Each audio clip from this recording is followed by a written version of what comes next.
goes through the whole. Yeah, it actually goes through every single book. Yeah, every single book of the Bible. So it's even the New Testament? yeah, so the Bible Project does one for every single book, and it just the artwork is just really nice for them to outline it, which is what I like. So it gives a good synopsis. And then the cool thing with this is, so the Hebrew, they read left to right versus we write. So Hebrew goes this way, and then on the other side is the Greek New Testament. So it's kind of neat.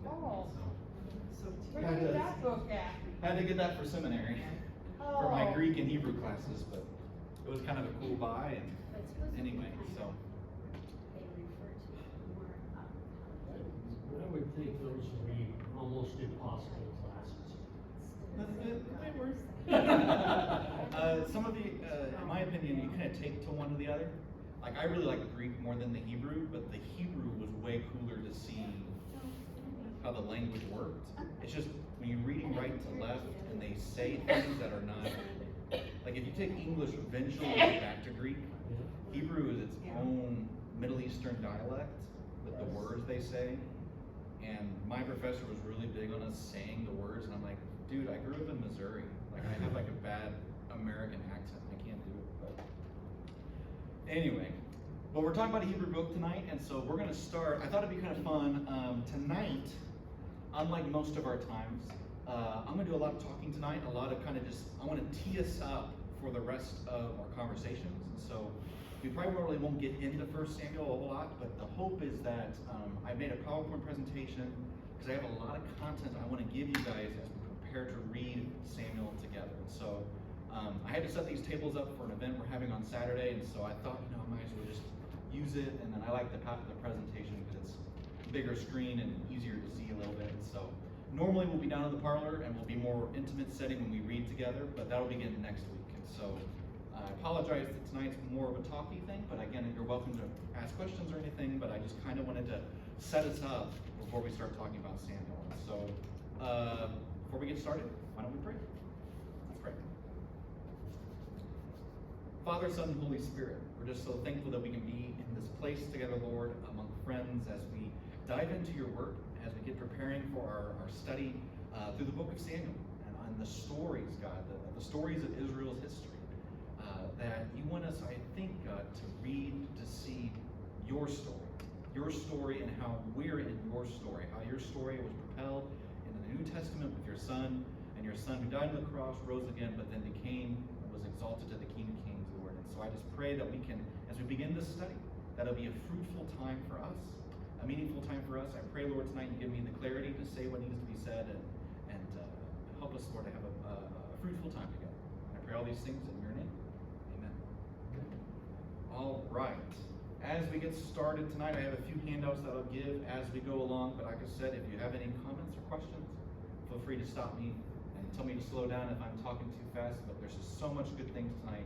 We're going to get started. And so, Samuel, book 1st and 2nd Samuel.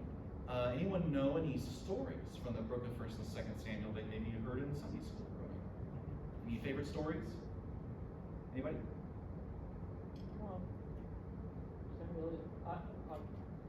I like just one of my favorites is Samuel's transition from being a child to then being called by the Lord. I just love that where Samuel doesn't know that it's God calling him. Yeah. And he goes to the priest and he says, you called me? He said, no, I didn't. Yeah. And he goes back to bed and he goes back and finally the priest says, it's the Lord. Just say, yes, Lord, I hear you. And I just love that because I thought, I wonder what that would be like to be, like, literally called by God, I mean, sure. Man, what and just as a child. And he served the Lord from then on.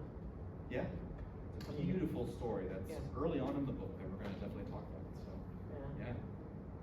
Anybody else have a favorite or know any stories from Samuel? There's a few popular ones in there. Well, Saul got called as first king. Right.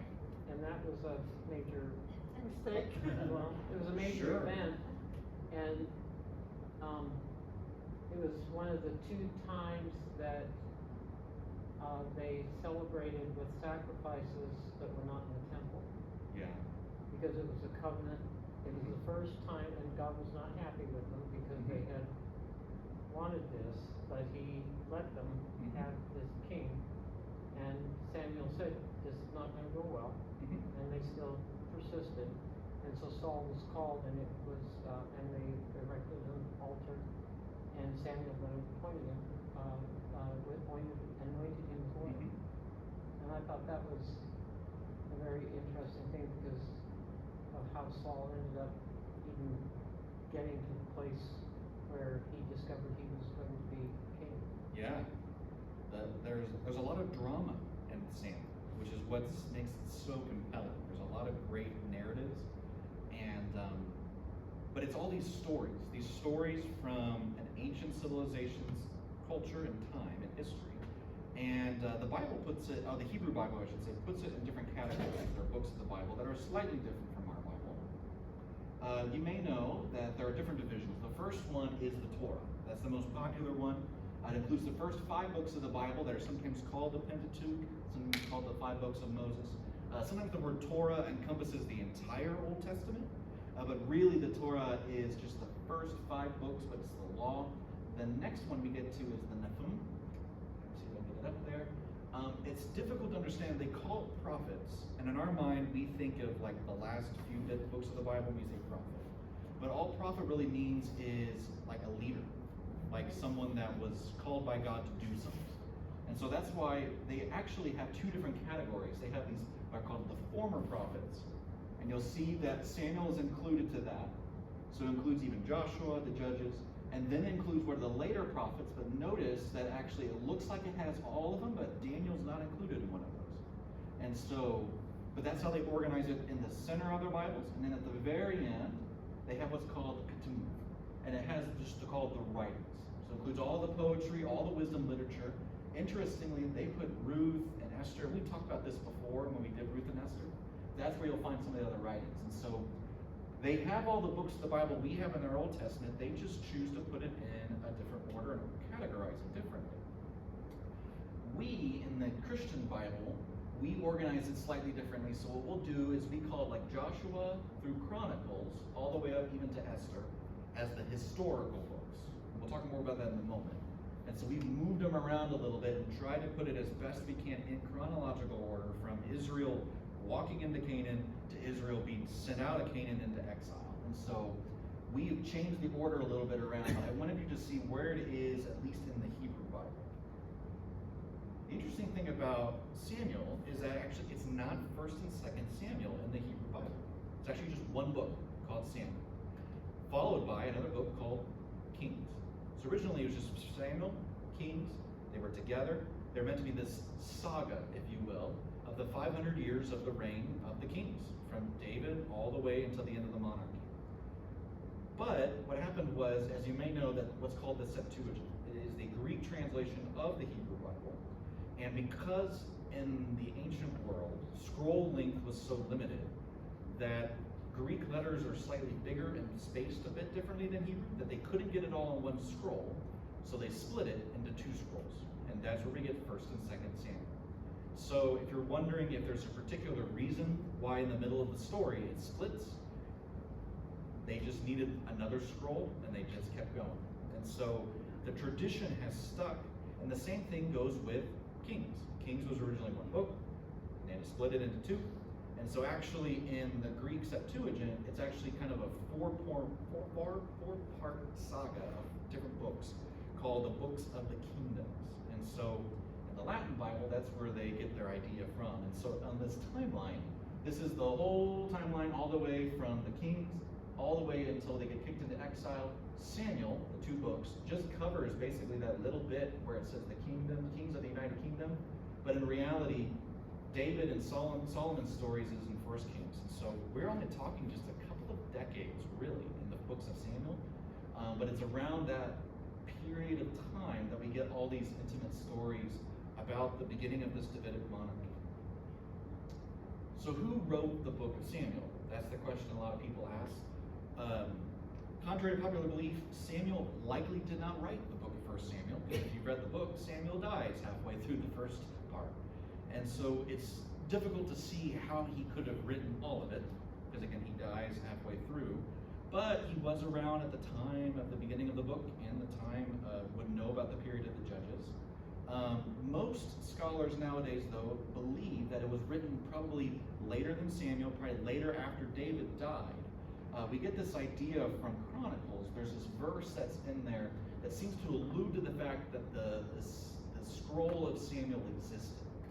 But as you see, it lists different writings. So as for the events of King David's reign, from the beginning to the end, they're written in the records of Samuel the seer, the records of Nathan the prophet, and the records of Gad the seer.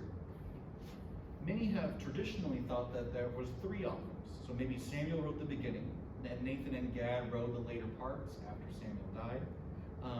But this does seem to allude to the fact that later on in the monarchy, before the kingdom split into 2, Samuel existed in some form or another. At least the stories existed in some form. And so if more modern scholarship believes that probably around the time of Rehoboam, again before you had the Civil War and split, the royal court, the editors there, took all the stories we got and made the book of Samuel and named it after the titular character in the book. So yes, David's very important, but Samuel is probably the most important because he's the transitional figure from the time of the Judges to the time of the monarchy, and they just named it after. How many editors, we don't know, but many people believe it was compiled, put together sometime in the late 10th century, early 9th century BC. So just a couple of generations after David, but again, it makes sense that you would want to try to record how this dynasty started, especially if there's political turmoil, there's people vying for the throne, who is actually the right bloodline. Let's put the story together. So that's the best we can get. At the end of the day, we don't know who wrote Samuel, but anyway, throwing that out there. So any questions so far? All right. So if these are historical books, they're not history books. So how are we supposed to read them? Well, and when we read any of the historical books in the Bible, you have to understand that they're not meant to be textbooks about the history of Israel. In reality, it's somewhere in between what actually happened and how do you present and how do you tell history. And there are different ways of doing about that. The word is historiography. It's actually the study of sources. So how do we know what happened? Who told us and why? What is their perspective? Do they have a bias? Is it a certain slant to their telling of the story versus what actually happened, versus the records? And the difficulty is we're talking about history from thousands of years ago, where we have no records really preserved, and archaeology is difficult to find, and so unfortunately we have nothing that's really was kept. Some things no longer exist, some things are lost forever.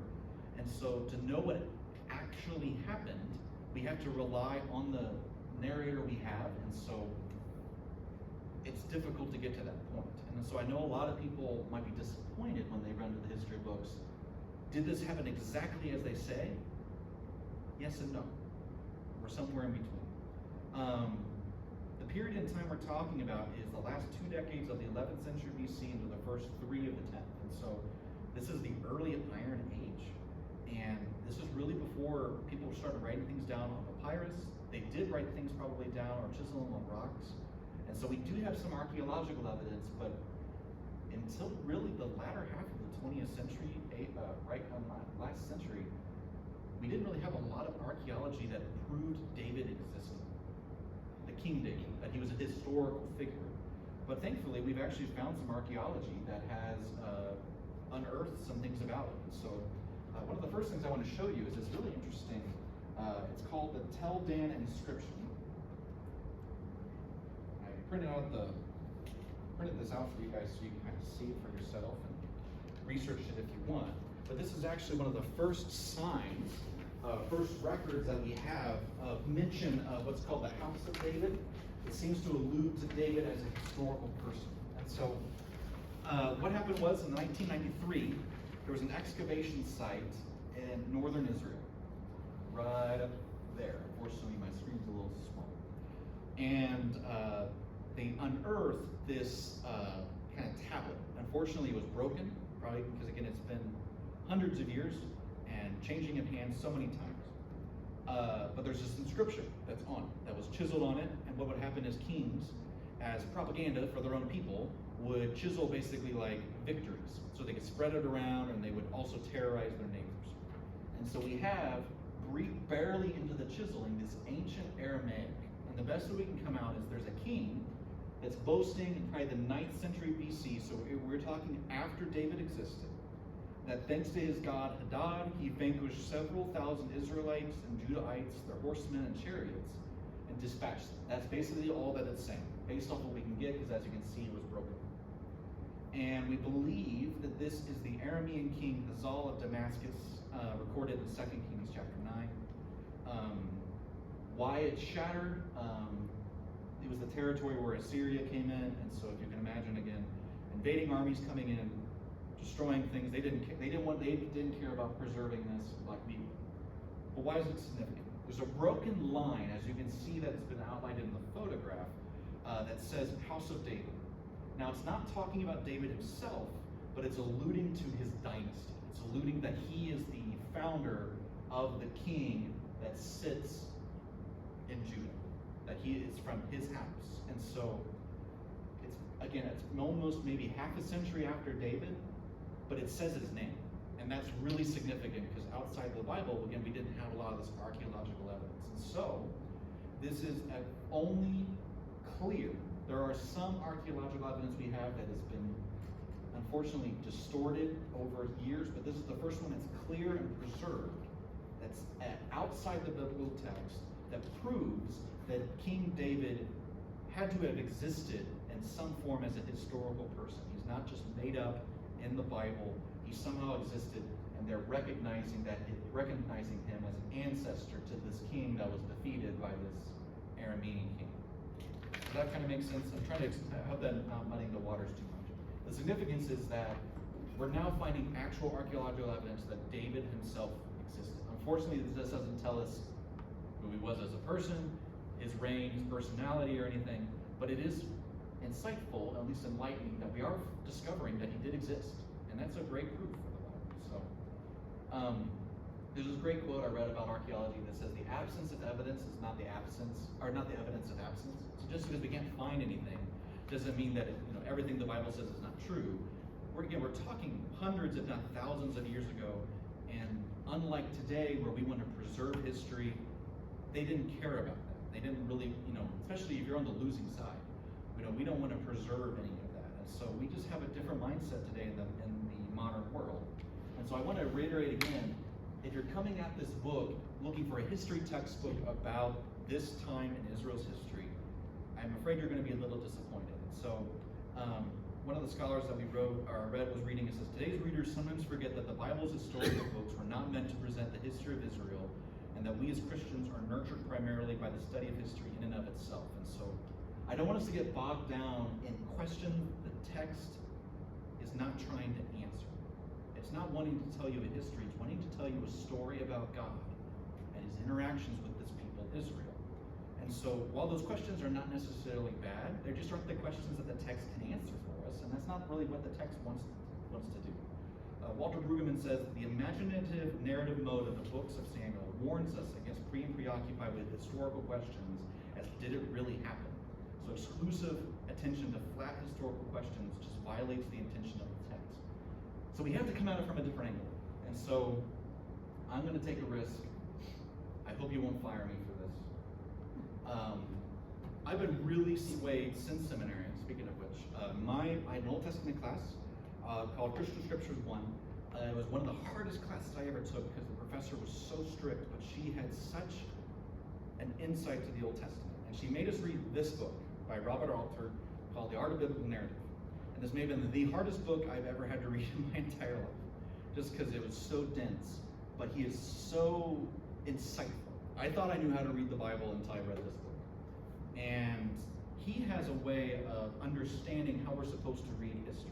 So in his book, he makes this stunning but yet compelling claim that the history in the Bible is actually closer to the genre of fiction. That might sound stunning, but let me break it down for you. Fiction doesn't necessarily mean it's false. It's a genre in and of itself. It has its own rules and parameters. And in reality, he talks about how fiction is more of like an art form, that it's a craft. And that the biblical authors knew how to do that because unlike the surrounding nations that were interested in mythology and embellishing their stories to make them more fantastical than they were, Israel was interested in recording events when God intervened into their world, and they wanted to preserve them, nurture them, develop them, and pass them on to the next generation. And they did them in stories. In stories. Not something to retell their history, but to retell when we interacted with God in these moments, when our heroes in our history met God. And so they used this idea of fiction that gave them some flexibility and latitude, and it's meant to reflect the reality that it was, the mixed emotions, the uncertainties, the unresolved conflicts, these things that happen in true to life when we interact with God. And so Alter is quick to note that he understands that there is a historical impulse into the Bible, that these things actually happen. God is the God of history, that he's intersecting with history. But how we convey that, how the biblical authors have conveyed that to us, is using everything at their disposal in this idea of fiction. And so, maybe it's best that I give you his word for it. He calls it fictionalized history. That they're using these word pictures and these stories. And what do I mean by that? Is when he retells the story of David, the biblical authors are going to tell us the internal motivations of the character. How would they know that if they're not David themselves? But they're going to convey that to us. How did they know what David and Saul said in the cave to one another whenever David spared his life? How did they... The biblical author is going to give us that picture of when the kingdom's torn away, Saul reaches for Samuel, rips the cloak, and Samuel turns around. We have this dramatic moment, and Samuel goes, the kingdom has just been torn away from me. It's drama. It's this narrative that they're painting for us, and they're going to paint that in the dialogue. In the second chapter, when Hannah, when she prays to God and she's weeping, how would they know what Hannah's prayer was? They're going to put words in Hannah's mouth, but to convey what the story was. And of course, we want to say that was inspired by the Holy Spirit, right? That the Holy Spirit was leading and guiding and cooperating and partnering with the biblical authors to paint the story how God wanted it to be painted, so that we would understand its history. And so, maybe it's best that I give you an example. Because this is not as foreign as the concept as we think it is. All right. You guys probably might have been alive for this. In 1970. Anyone remember the Apollo 13 mission? The Apollo 13 mission? What was the big deal with the Apollo 13 mission? You want to remember? Didn't they have trouble? They had trouble. Do you remember why? I don't remember why. So- They had to come up with something. They're trying to go to the moon, right? And partway through the moon, there's an explosion. The oxygen tank goes off and explodes, right? This is where the famous Houston, we have a problem line comes from. They're on the way to the moon, and the drama is they can't land on the moon now because they don't have the tech. They're running out of oxygen, and so they're going to slingshot around the moon, right, and make it back. And the great thing is they survived. NASA, they got them back, and it's a great story. Great story. Not that long ago. You know how I know the story? Yes. There's a great movie about it. Yeah, I was A gonna say, the movie's really fictionalized good, yeah. history retelling of the story. Super good. 1995 was a great year, because I was born that year. But this is, it's a great movie starring Tom Hanks. So what I'm going to do, I'm going to show you the history, and I'm going to show you the fictionalized history, okay? Because we had cameras in the room when we had the famous Houston, we have a problem. Anyway, it's great. So I'm going to show you the video of that famous moment. Hopefully the audio. April 13th, 1970. The mood could only be described as relaxed. Apollo 13, man's fifth lunar mission. The third, scheduled to land on the moon, continued its tranquil coast. Apollo 13, which is there. Nice evening. we're just about to close out our inspection of Aquarius and get back to our place leaving at Odyssey. Go ahead. 13, we've got one more item for you when you get a chance. We'd like you to stir up your cryo tanks. In addition, air shaft and trunnion. Okay. Or look at the comet bennett if you need it. Okay. Stand by. Okay, yes, sir, we've had a problem here. This is Houston. Say again, please. Yes, Houston, we've had a problem. We've had a main beam undervolt. Roger, main beam undervolt. Okay, stand by, 13. We're looking at it. And we had a pretty large bang associated with the caution and warning there. And as I recall, main B was the one that had a spike on it once before. And the interim there, we're starting to go ahead and button up the tunnel again. Anyone remember that from 1970? Remember that maybe on the news or something? Anyway, it sounded like a pretty big deal based off what I've since unearthed. Let's watch that same moment, but a storyteller is going to tell you the story, and their medium is going to be a film. Ron Howard, maybe you know him from his Glory Days, but he makes some really good movies. Let him tell you this moment, but with some fictionalized history. Well, between Jack, back taxes, and the Fred Hayes show, I'd say that was a pretty successful broadcast. Next show on. Thank you very much, Houston. Now, we got a couple of housekeeping procedures for you. We'd like you to roll right to 060 and know your rates. Roger that, rolling right, 060.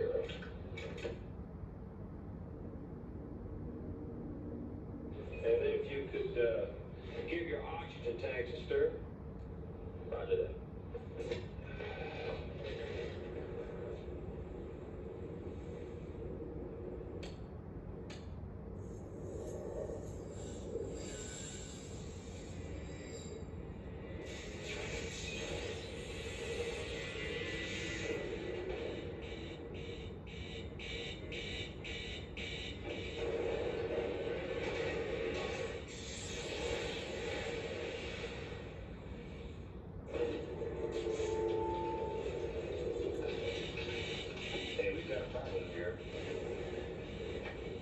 What did you do? Nothing, I skipped the text. Oh. Hey. This is Houston. Say again, please. Houston, we have a problem. We have a main bus being undervolt. We've got a lot of thruster activity here, Houston. It just went offline. Oh, there's another master alarm, Houston. I'm checking the quad. There's no refresh now. Maybe it's a quad. We've got a computer restart. I'm gonna reconfigure the RCS. We've got to... All right. Question. Was that not history?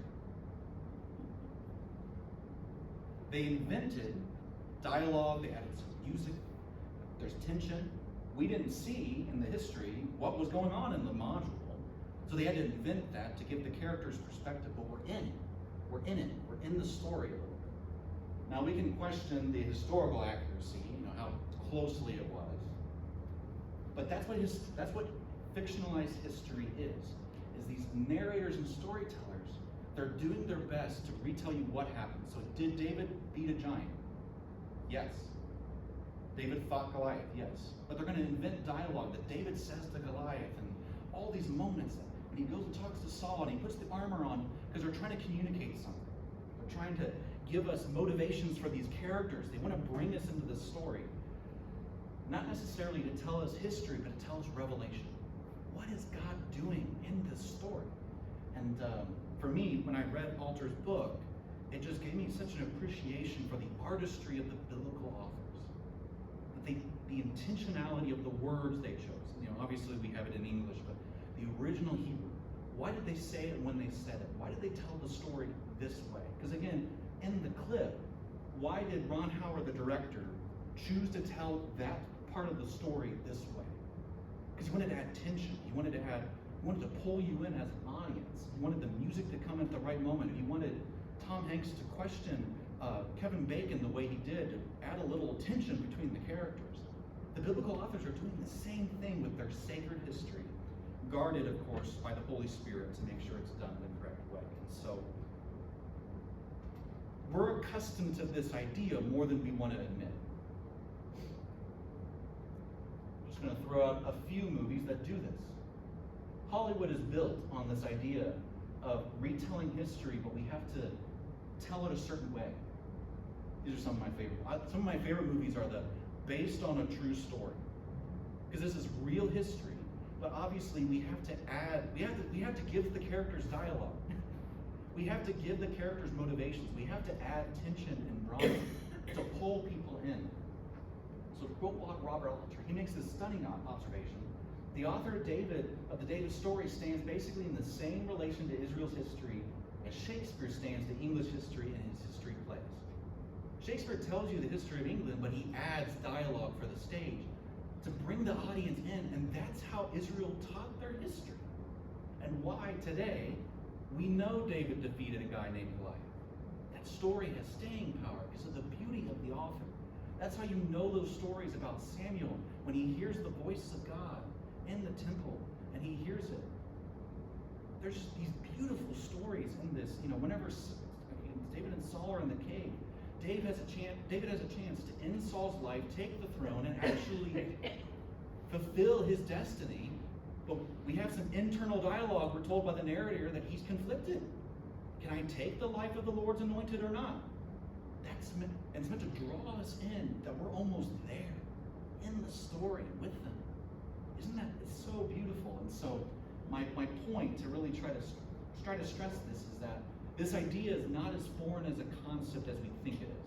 I use movies, TV shows do it. If you've ever read novels that are written so the Apollo 13 movie is based on a book by the two astronauts that were there.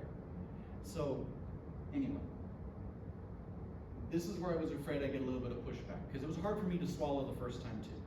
I had to think about it for a while and talk to my Bible professor a few times to really understand it. But it's really opened my eyes to accept, does the Bible have history in it? It absolutely does. But did it happen exactly how that happened? We don't know, because we weren't there.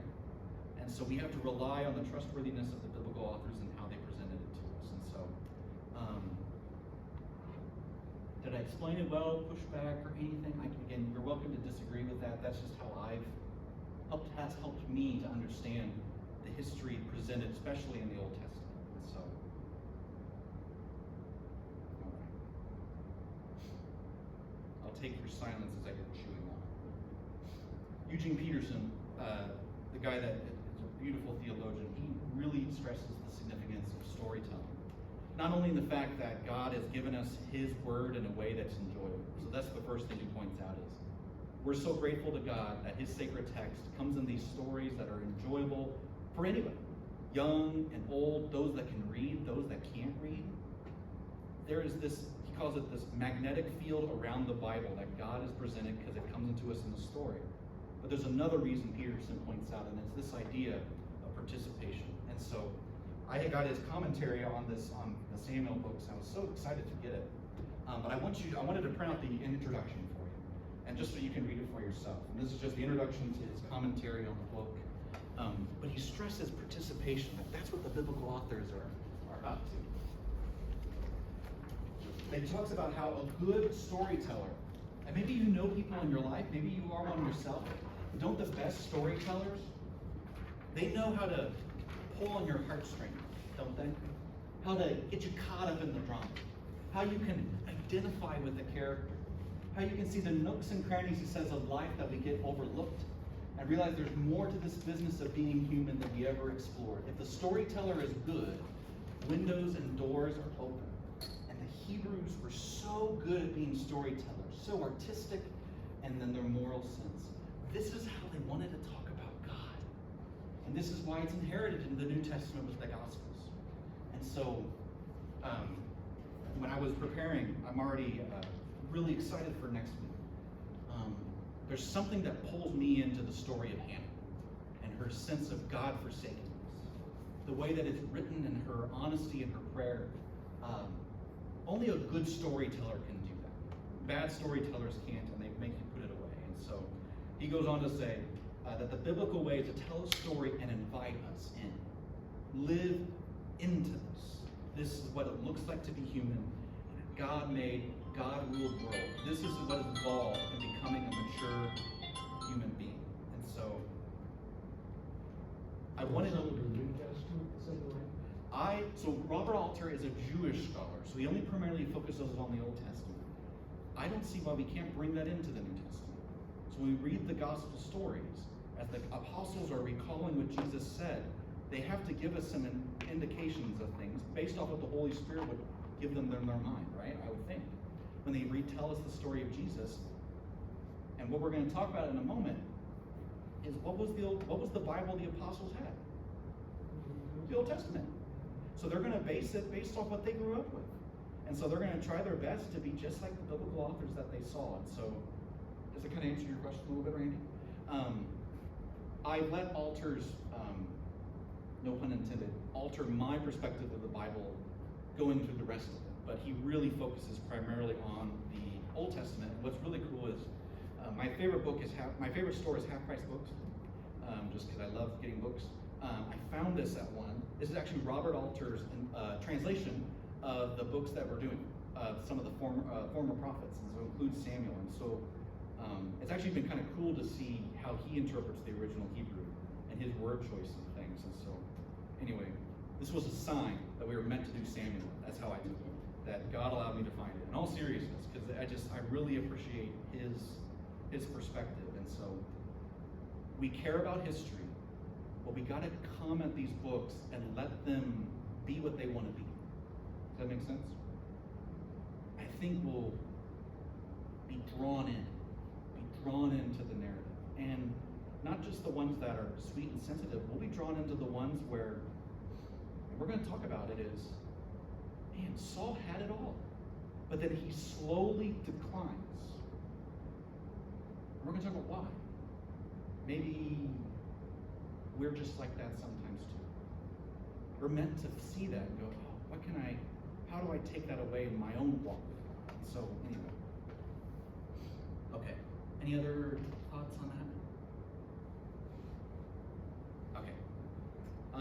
Before we keep going too far, I just wanted to just talk a little bit about the need for the Old Testament, because there's some people that I don't think we need to read the Old Testament anymore. They're very comfortable and content with the New Testament. But I wanted to give us a plea for why we should do the Old Testament. I might have told you about this before, but there was actually a 2nd century Roman church leader named Marcion.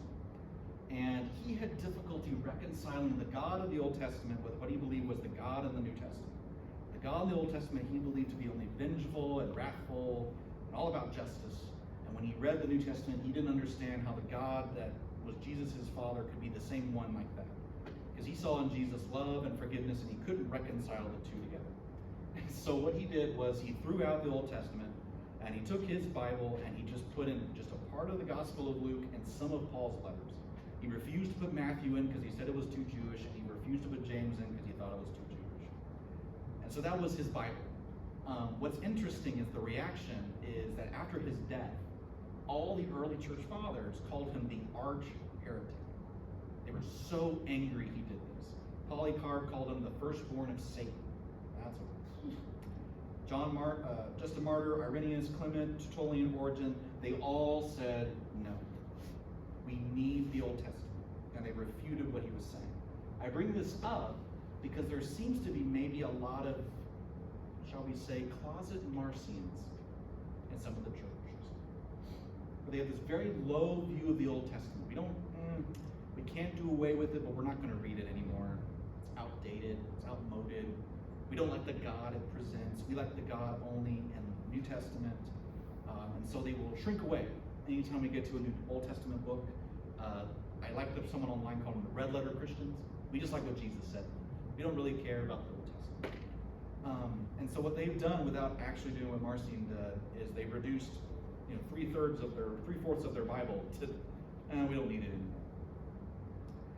Philip Yancey in his book, it's been a great book to read, is called The Bible That Jesus Read. And he points out that there are 2 reasons why people honestly can be a little turned off by the Old Testament. A lot of it honestly doesn't make a lot of sense. Let's just call it for what it is. And what often does make sense, it kind of offends us to modern ears. Sounds a little weird. But he makes the case, and I believe we need to make the case for it. We need the Old Testament. We need the Old Testament. And for the most important reason, and I just love his reason, is it's the Bible Jesus read. The Bible Jesus read. And Jesus traced in its passages himself and his mission. And so when we read the Old Testament, reread the Bible Jesus read and used, these are the prayers Jesus prayed, the poems he memorized, the songs he sang, the bedtime stories he heard as a kid, the prophecies he pondered.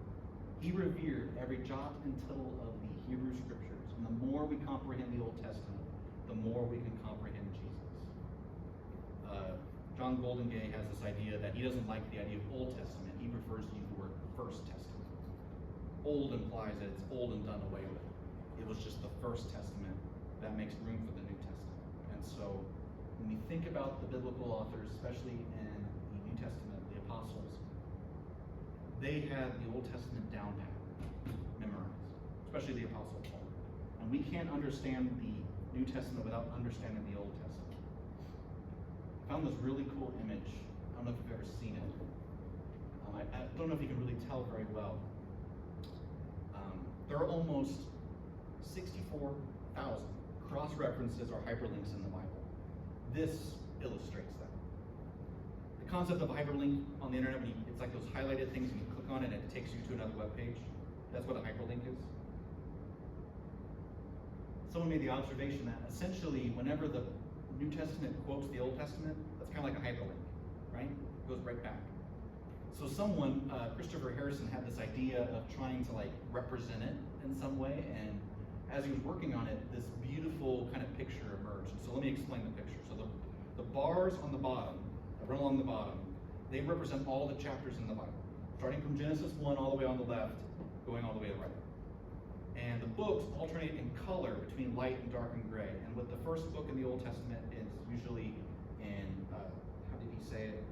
First book of the Old and New Testaments are in white. And so the length of each bar denotes how many verses are in that chapter. So the one that's right in the middle is really long. That's Psalm 119, because it's just a really long chapter.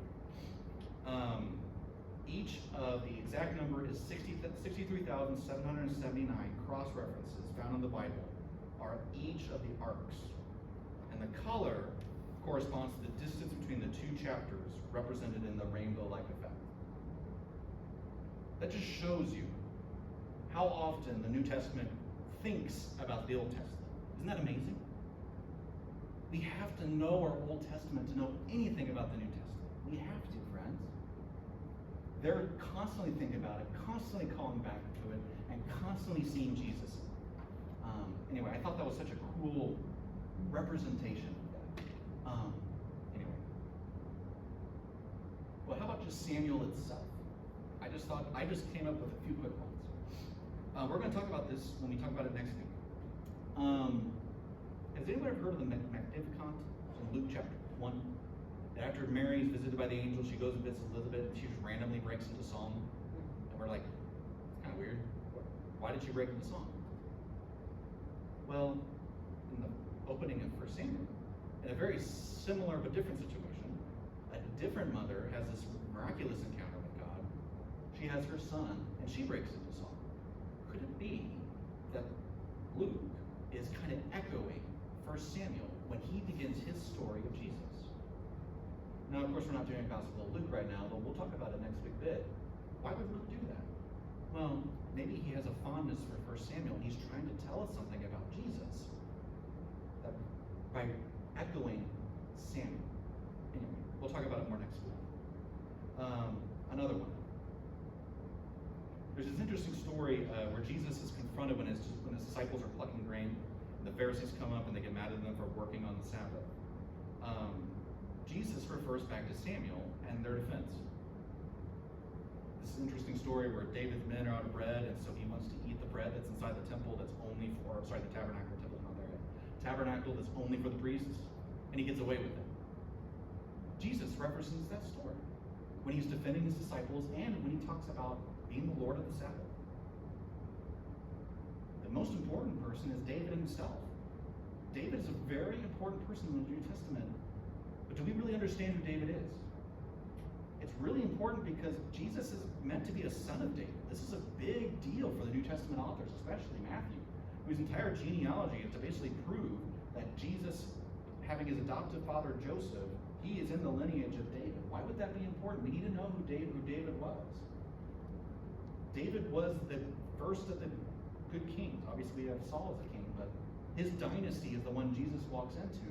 But how does Jesus take the image of a king we have in Samuel, but then live into it and be the best version of it? How does Jesus go from to being the King of Kings?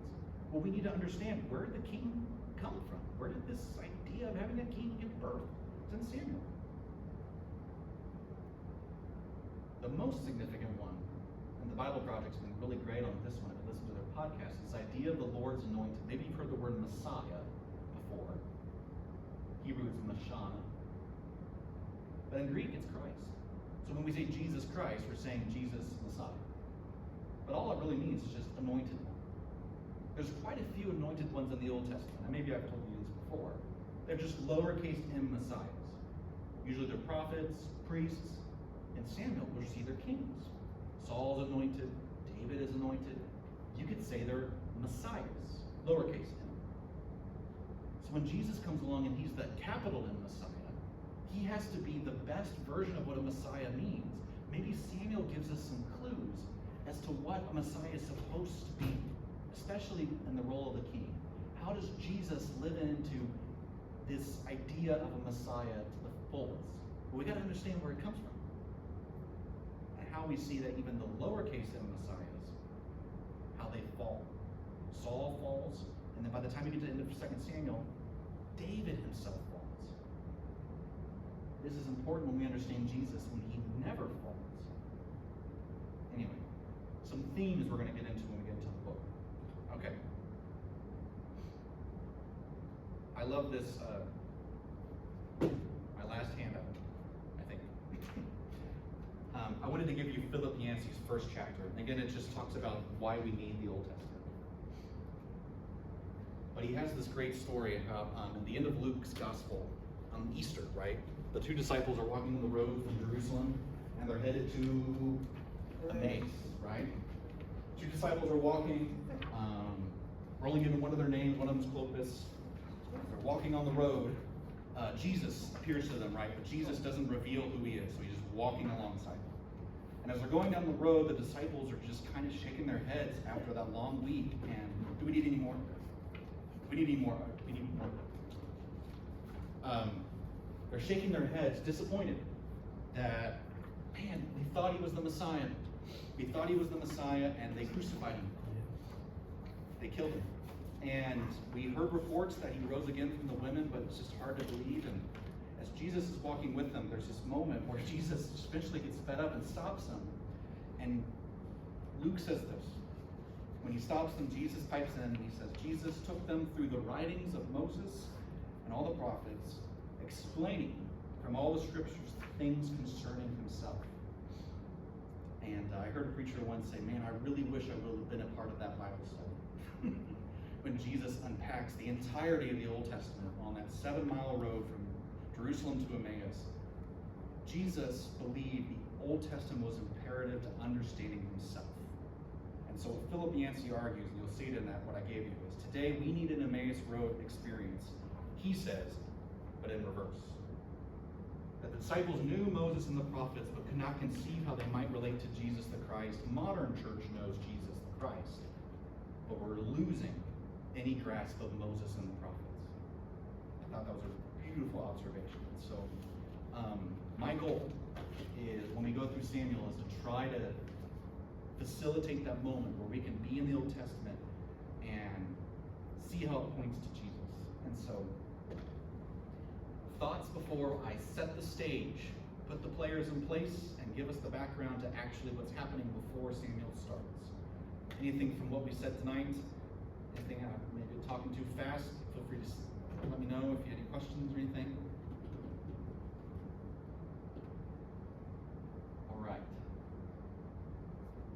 All right, let's actually get into the Bible itself. So I want to tee you up for when you read 1 Samuel chapter 1. Samuel deals with the transition. I quoted from Ruth and Judges here, from when the judges ruled, and in those days Israel had no king, to the inception and the creation of the Davidic monarchy, this pivotal turn in their history. When they cease to be this marginal company of different tribes, becoming one centralized state. And so that's why Samuel is so important, is that he's the one that kind of is there as the pendulum switches. He's the instrumental figure, and again, that's probably why the book's named after him. But let's talk about the period of the Judges. I don't know when the last time he was when you read the book of Judges, but let's briefly talk about the book of Judges so we can kind of get up to speed with what's going on. So as we said, in those days, Israel had no king. But the other line is, people did whatever seemed right in their own eyes. That's the last verse of the book of Judges, and that sums up the entire period of the book of Judges in one simple word. What this means is that there is no centralized government. There is no joint military. There's no Supreme Court to settle disputes. It's essentially anarchy and mayhem. There's no constitution or anything that united the 12 tribes. And so if we can use the analogy, we're 50 United States. They're 12 ununited tribes, all doing their own thing, living by themselves. The only thing that sort of brought them together is that a couple times of the year, they would gather to worship at the tent of meeting, the tabernacle, to worship God. But that was basically the only thing that kept them together. So otherwise, they didn't want anything to do with one another. They were very territorial, and they kept to their own ways. And no one was really in charge. And because of this, there's this moral relativism throughout the nation of Israel. Again, everyone did what was right in their own eyes, or more better translated, whatever seemed right to them, this they did. And so again, to use our modern day as an analogy, everyone was their own Bill of Rights. So they did whatever they thought they wanted to do, and so they divided. And so as a result, maybe you know that there's this cycle that happens in the book of Judges. Maybe you've heard this before. That what happens is because of the moral relativism there, they have this peace and prosperity, but they start to forsake God's covenant, start to worship other idols. And then what happens is they fall into oppression. Because Yahweh is part of the curses he dishes out in Deuteronomy chapter 28, because they forsake the covenant. One of their neighbors usually comes, conquers them, subjugates them. And as because of that, Israel then will cry out, wanting deliverance. And what will happen is usually there's some sort of national repentance, a call for Yahweh to save them. Then what Yahweh will do is he will raise up a judge. He will raise up this figure, and I'll put the map back up for you so you can see where a lot of them were. Judges, they're not like the guys that sit in the courtroom and pronounce you guilty or not guilty. Judges are just these charismatic figures, these leaders that pop up, usually military leaders. And they had this ability to recruit and to mobilize people into like little militias so they could go fight the Philistines or the Amorites or the Moabites or whoever was terrorizing. I shouldn't have done that. So now anyone know any of the judges? Deborah was one of them. Another one, another famous one. Samson's one of them. Another one. Samson. Yep. Another not very good guy, but he was one of the judges. And who was one of the others? I can't remember. The other famous one is Gideon. Right, Gideon. Right. And so they're Ehud, Jephthah. Yeah. All they are just these dominant figures. Maybe we would consider them like influencers today, or celebrities. They didn't really have aspirations politically. They just they felt the Spirit of the Lord, and then God charged them to do something. And so what would happen is the judges would come in, deliver them. There'd be revival for a little bit. Israel would experience its peace and prosperity and thankfulness for what happened. But after a few decades, usually after the judge died, well, they started to get complacent again, and they would fall into idolatry and start worshiping other gods, and then this cycle would begin again. Rinse and repeat. That's essentially the period of the judges in a nutshell. But what I've heard before, and a preacher once did this for me and I really liked it, is it's not just a cycle, it's actually more of a spiral throughout the remainder of the book. Because each time the cycle goes around, it lowers, it goes down in terms of its goodness. I don't know another way to put it. Because about halfway through the book, if you read Judges, the idolatry and the moral relativism that happens in the people and the public at large, it starts to actually infect the judges themselves. And you can see this progression if you read the book. And this is the tragedy of Judges, because halfway through, while we love Gideon and we love the experiment of him lapping and licking and all, getting his men, after he saves Israel, he makes this like priestly garb, the ephod, and he turns it into an idol. Whoa. Judges aren't supposed to do that. Jephthah, his story is he sacrifices his own daughter because of a flagrant vow he made to God. Don't ask me to preach that story. It's a really weird story. Samson, everyone's favorite, because he's has the superhuman strength and he's the Nazarite and everyone thinks he's Superman. He's the last one for a reason, because he's the worst one. Because while he likes to fight the Philistines, he sleeps as with many as Philistines as he can. And there's this line that says that the Spirit of the Lord left him and he didn't know. Okay, he's the worst one. So towards the end of the book, it just starts to get bad. And so whenever, I always kind of get surprised that we love to teach the Judges to children, but it's just really tough stories. Like if you ever go back and really read them. It doesn't, and it says, I remember reading in Judges when God set him aside, if you will, because when I read his story, I've always thought he was a terrible person. But there's just one really brief line that says God chose him for this particular time and purpose, and he arrived at that to destroy the Philistines. And he didn't do it with an army. Yeah. He just pulled the building down on top of them all. But I thought it was very interesting that God actually chose him and let all of this happen to get to that. That's what God chose. And so I believe every one of them Judges acted because the Lord put them there at that time to do what they did. Yeah, it's just, if we ever did Judges, it'll be an interesting discussion of the human agents God chooses to pick and cooperate with, but we can see that they can be terrible people, if that's the right way to phrase it. And the story of Judges is how they start off great, and then it just slowly spirals down, until at the very end of Judges, we get some really rough stories where the sickness, if you will, that affected Israel at large, that now affected the judges themselves, it starts to affect the priests, the pastors, the physicians, if you will. And they're now the ones that are joining onto the bandwagon. They're doing things that were forsaking God. A few examples, and some of these are the hardest stories in the entire Bible. They're called the texts of terror for a reason. They're just really rough to read. A priest, a Levite from Bethlehem of all places, gets hired by a guy to be his own personal priest to take care of his household items. Priests aren't supposed to do that. Another one is about a Levite and a concubine. And not only does she not have a concubine, but anyway, that's a really, really rough story.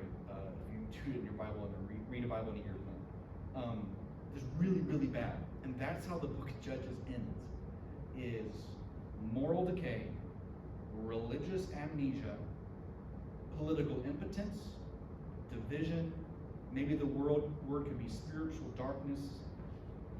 There's religious idolatry, syncretism, barbarianism. I would use the term God forsakenness. People have clearly forsaken God. And you could get the impression that God had rightfully forsaken Israel because they did not obey the covenant that he gave their ancestors. And God is fully justified in giving up on them.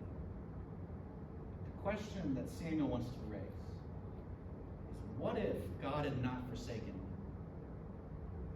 What if while the nation had quit on God, its God had not quit on its nation?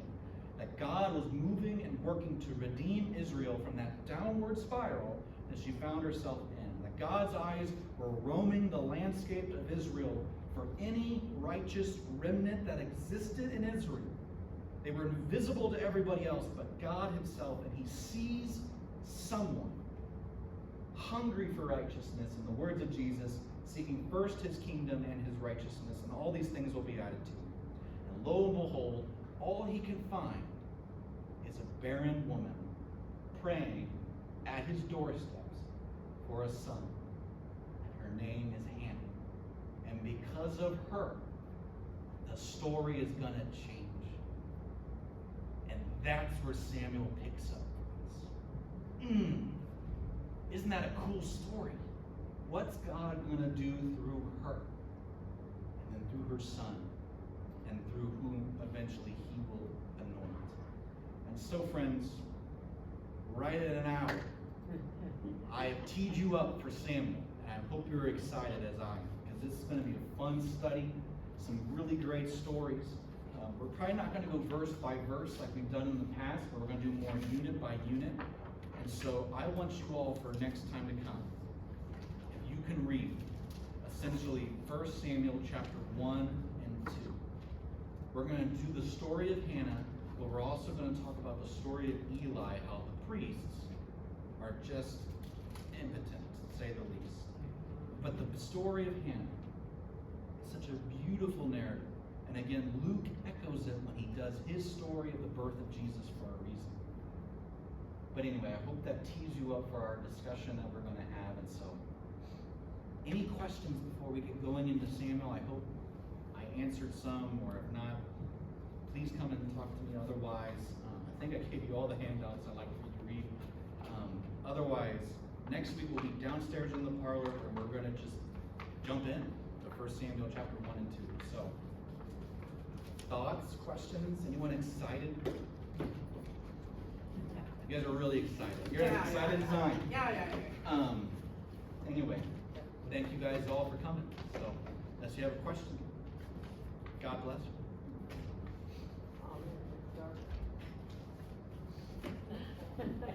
Already getting dark.